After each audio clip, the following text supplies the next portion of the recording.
Hey gun people, a little windy out here, so I got the camera hiding behind a tree, so hopefully it'll block the wind. Horses out there enjoying their breakfast. So let's talk a little bit about guns, because I still get kind of, I don't know if it's just new viewers that kind of come along, but I get questions about kind of what's the best gun, what gun should I carry, etc. So, and I've done videos on this, why I believe this, and I can't go over each video on my experiences and my training and all that.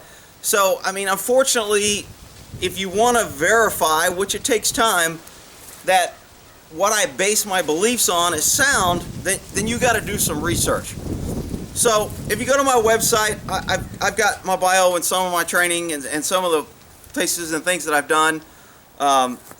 I'm a firearms guy, so my perspective, and you know, I just did this video on that asp dude. Look, man, I don't hate this guy. I don't think he's a mean guy or anything. I don't want anybody to go over there. Some people are saying, I'm not going to choose. I like you both. Look, man, you can like who you want. I'm giving a guy shit because I'm kind of getting shit from his viewers. It's not that big of a deal. People are telling me to make t-shirts and sell. Look, I really don't do this to make money. I'm not trying. I mean, he's got, hell, I don't know how many damn more viewers. He's got a lot more viewers than I got, because in this day and age, especially in PC, you don't get popular by telling people hard truths. You get popular by telling them comforting lies. So, and I'm not saying he's passing on comforting lies. He doesn't take on what I consider real tough topics. So he's going to gather a more group of people, and I don't want to call them sheep, because then they're going to think, oh, just because I watch him, you're calling me a sheep. That's not the point. I'm just saying, you got to take people for their work. I don't do this video to make money and to sell t-shirts and to come to my website for my ads. And I mean, I've already showed you, I make maybe, you know, $100 a month on my videos. Maybe. It went down to $50 a month after they shut me down. But that's not why I do that. That's not why I started this. It's not my living. You know, when I start doing this in order to make a living, you know, you got to question the credibility of somebody when they need the money and they need viewers, and their whole goal is to get people to like them so they can get more views so they can make more money. I'm not in this for the money. That's why I tell people all the time, you don't like what I say, you don't like, get the hell out of here. I don't give a shit. You never see me go, please subscribe and like, please. I don't do that shit. Okay, so to me, that gives somebody credibility, because I'm not chasing the likes, the subscribers, or the money. I'm telling you shit because of what I believe. Doesn't mean I'm right. You know, so other people are saying that because I'm cracking on him, I'm thinking that civilians aren't smart and they don't know, and only because I'm a cop I know. I'm not saying that at all. A lot of law enforcement military go to civilians for training. That's not what I'm saying. What I'm saying is, when it comes down to credibility, you have to look at the person and why are they telling you what they're telling you? What do they have to gain? To be honest, I don't have a whole bunch to gain by telling you these things. As a matter of fact, I get more hate by being truthful than I do by telling you comforting lies.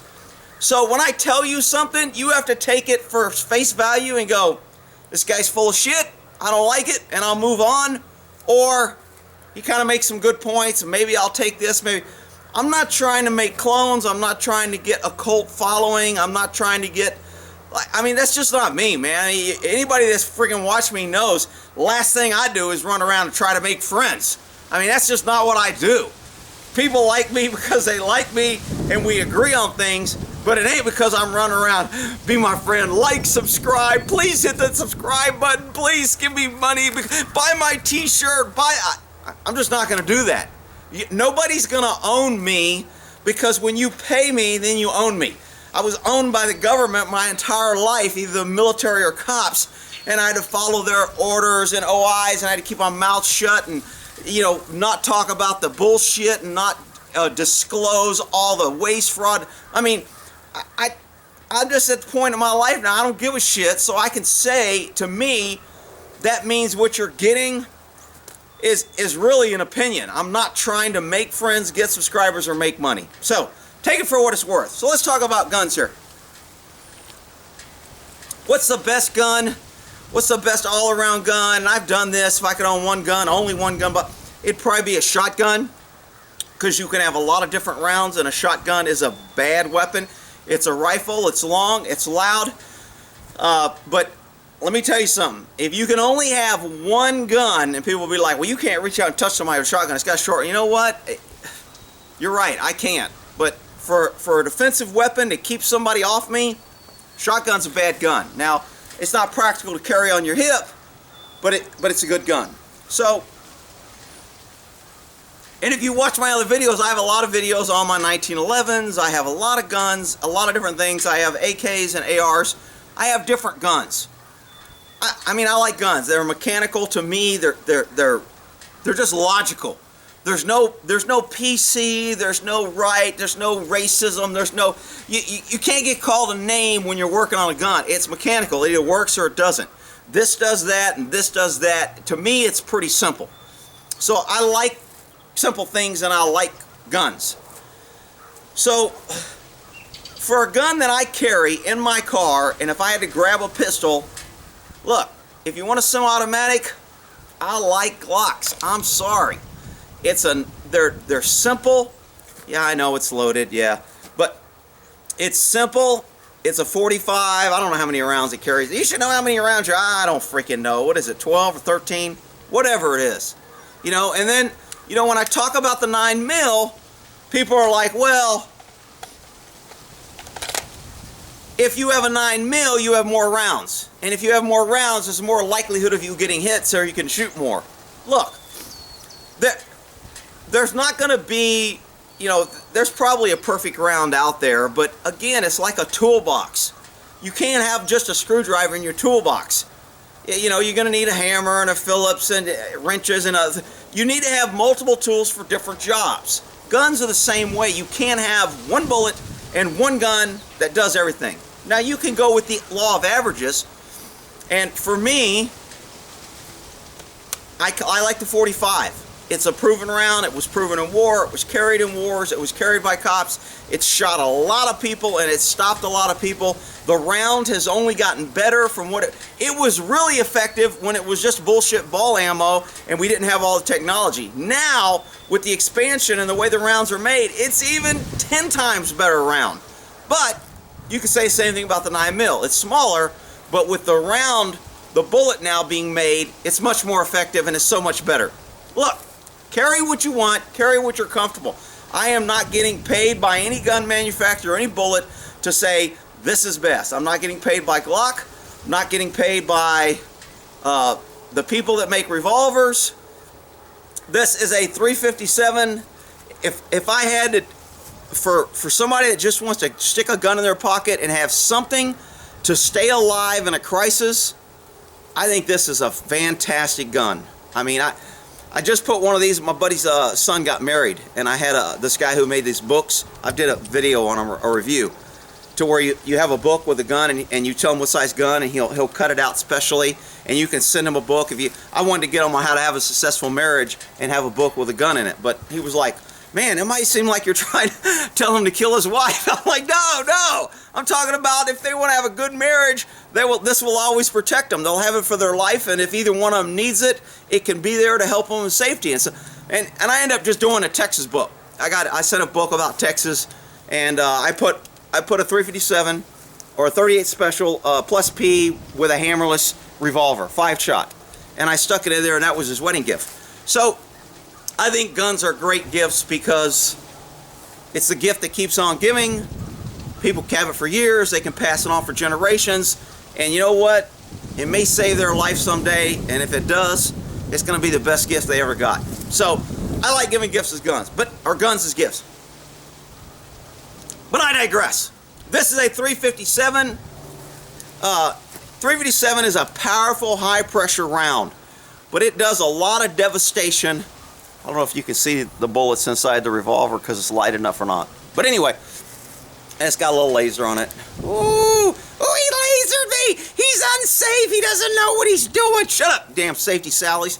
Alright, So this is, if you're going to buy a gun, and they're kind of pricey, I mean, I got no problem with Tarses. I like Tarses. They make a nice gun, and I think you can pick them up used for probably $3 to $320, $350. I've even got some Smiths for $3 and $350. You can get 38 Special Smith & Wesson 5-shot hammerless, I think brand new, for maybe $420.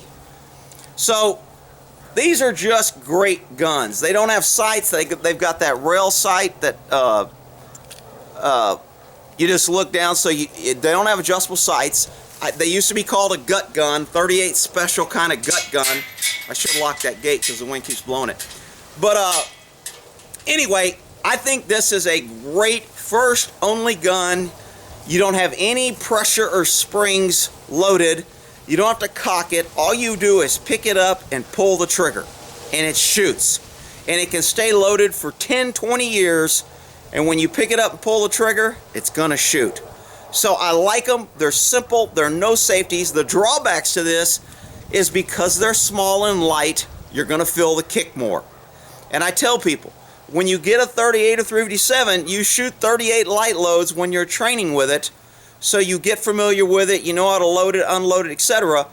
And then when you keep it loaded with the hottest, biggest round it can handle, because in a crisis, when you go into fight or flight, you ain't gonna know about it kicks or it hurt, and you ain't gonna have to worry about, do I have to remember to grip it tight? You're gonna be gripping it tight. If you point a gun at somebody and shoot them, believe me, you're gonna have a tight grip. It's called a white knuckling. Your fear, your fight or flight, your clinch response, your squeeze response, all those things that they're teaching and have been teaching for years now, all go into play when you go on fight or flight. So don't worry about the kick when you're in a crisis. And you know, the other argument that a lot of people get with guns is, well, if you have a lighter bullet that kicks less, you're going to get your second round off quicker. Look, you're talking milliseconds, and I'm telling you, I'll take anybody out there. You put 9 rounds in your 9 mil, and I'll put 9 rounds in my 45, and we're going to finish emptying our guns at about the same time, if not faster than you. Only because I've shot a lot, and I might have, done some trigger work or smaller, but I'm sure there's somebody out there who's freaking the fastest gun in the West, and they can shoot really quick. That's great, shooting quick. But when you're shooting quick, you're spraying and pan, you're probably not as accurate. And then you're going to get the other argument that, well, you should have a gun that's accuracy because it doesn't matter what you're shooting unless you hit what you... Well, that's all fine and dandy when you're at the range and shooting paper. But when you're getting shot at, the pucker factor kicks in, fight or flight kicks in, you're trying not to get hit, you hear bullets whizzing by, you're scared, and shit's hitting the fan. Believe me, you don't hit like you think you're going to hit. Okay, now I'm not trying to, demoralize and, all this positive thinking and, the old basketball training. If you see the basketball going in the hoop before you shoot, it'll help you make the basket more because you see success. So if you think you're going to hit everything you shoot at, it'll see success. Yeah, I get it. I know all the training, I don't know all of them, but I know a lot that's being taught, and I get it. So I'm not trying to say, don't think you're not going to hit your target. You can hit it. But muscle memory, reaction, familiarity with the gun, repetition over years, not days or hours at the range, over years will save you in a crisis. So, a lot of different things. Hopefully the wind ain't getting in the way. So, on the, did I lock this in? On the Glock, same thing as the revolver to extent. I pick it up and I pull the trigger. I don't have to worry about a safety, whether it's on, whether it's off. I know the safety Sallies like to have 14 safeties. Well, you need a drop safety, you need a trigger safety, you need a manual safety, you need a finger guard, you need whatever. That's freaking liberal bullshit. If you don't pull the damn trigger, the gun don't go off. Okay? The old saying, this is my safety, been around for years. Keep your damn, keep your booger hook off the bang bang switch or whatever. Look, don't put your finger on the trigger and the gun don't go off. So, I'm not a big fan that I need 14 other safeties because I'm too stupid to keep my finger off the trigger. Now, there's a lot of people out there that will say, well, that's unsafe, and you should always have this, and you never know, and you should never laser with a loaded gun, because if you do, you don't know what you're doing, and it's dangerous. Whatever. People, in real life, and real crisis, and real tactical, lasering happens, okay? You don't want to practice it, but, I mean, and you want to be aware of it, and I always teach, don't laser, be aware of your gun, don't point your gun at anything you don't want to destroy. Yeah, I get it. But in a crisis, in real life, it happens. So the people that run around and say it should never happen, and if you do, you're bad, and you should know it, yeah, to me, they're posers, and they don't know what they're talking about. But I digress. So what guns do I think people ought to buy? If you can have 1 or 2 guns, hey, I take a 357 little one. You can put 38s, 38 plus Ps in it. If you want to get a 38 special, a 38 plus P round is a great round. People are like, oh, Shane, shoot a plus P because it's too much pressure. Look, most modern guns, you can shoot plus P. The plus P now is probably what guns used to be, or bullets used to be a long time ago. So a plus P isn't really like this super extra pressure now. It's probably about what it used to be in the old days. But then over time, through EPA and all this other bullshit, liberal shit, slowly chopping shit down, making it expensive, bullets and powders have gotten less, and they're not as, as powerful, and everything's got to be safety, and we don't want something too strong, and, so bullets have gotten dumbed down, just like gun owners and the public, over time. So, if I got a 38, I'm shooting plus Ps, unless it's an older gun. The older guns may not have the pressures for the plus P round, but I'm talking, 30, 40-year-old gun. Anything within the last 20, 25, probably 30 years, you're good to go. I'd shoot a plus P. Again, I don't shoot them all the time, just like in this 357. It's loaded with 357. I've shot 357, but I do not go practice and shoot a bunch of 357. 1, it's expensive. 2, it hurts like hell. This gun hurts when you fire 357. You know what? When shit's hitting the fan, the last of my worries is my little pain in my little pinky finger because the gun shoots a big bullet that goes pow pow. I'm not worried about that in a crisis. I want the biggest maximum power bullet hitting my target and stopping it before it kills me. So, I keep it loaded with 357s. I don't shoot it all the time. If you have guns that are 38, you can keep it loaded with plus P, but don't shoot plus P all the time. And you could probably do it. I mean, I think when they test a gun, they shoot it 3 times the pressure of a regular round. So, I mean, whatever the pressure of a bullet is, when they test it before they send it out, they test it for 3 times that pressure. And then people are going to say, well, you can't shoot a plus P unless it's marked plus P. All right, whatever. It's your gun. You can do what you want. I mean, I'm telling you, in a crisis, I don't care if my gun gets a stress fracture when it's saving my life. I don't care if the gun hurts my hand when it's saving my life. Those just aren't my big worries. So, I like the Glock. I mean, I'm a big proponent of the Glock. This is a 21. It's big. People don't like it because it's big. I got kind of big hands, so it doesn't bother me. Some people want smaller guns because they want a better grip. They don't have as big as hands. They don't want the kick. I don't think a 45 kicks more 9mm. 9mm gives up a pop and a kind of a snap, and I mean, to me, a 45 is more of a thud. But whatever. I know there's a lot of women, especially cops. They don't want anything to do with the 45. They don't even like the 9mm. If it was up to women police, everybody would be carrying 22s. I guarantee you. So, Rick, I know a woman that has a 45. I know there's exceptions. You freaking idiots. Everybody wants to freaking argue the 1 or 2 exception and try to make that the norm. It's not the norm. There's a norm, there's a mean, there's a medium. There's a thing that you can kind of predict behavior, predict certain things because it's normal. And it's normally, if you can predict it, that what's normally going to happen, then it's probably right. I know the liberals will tell you, well, that's stereotyping, and that's judging, and that's not being tolerant. Shut up, you freaking idiots. I'm so damn tired of liberals. All right, I digress. Let me get back to my calm. Ooh, Glock. Woo. Okay, look, I like Glocks. I like the 357 hammerless. The hammerless has a lot of good thing is that when I slide it in and out of my pocket, if I don't have shit in there, it doesn't have a hammer to get caught on anything. It doesn't have something that I have to click. If I move it or rub it, it's not going to cock. The hammerless revolver, I just freaking love them, man. And I mean, I'm a big proponent. A lot of people don't like them. I want a hammer that I can see. I want to be able, look, some people get caught up in their preferences. This is my paperwork where I just went and filled out for a silencer.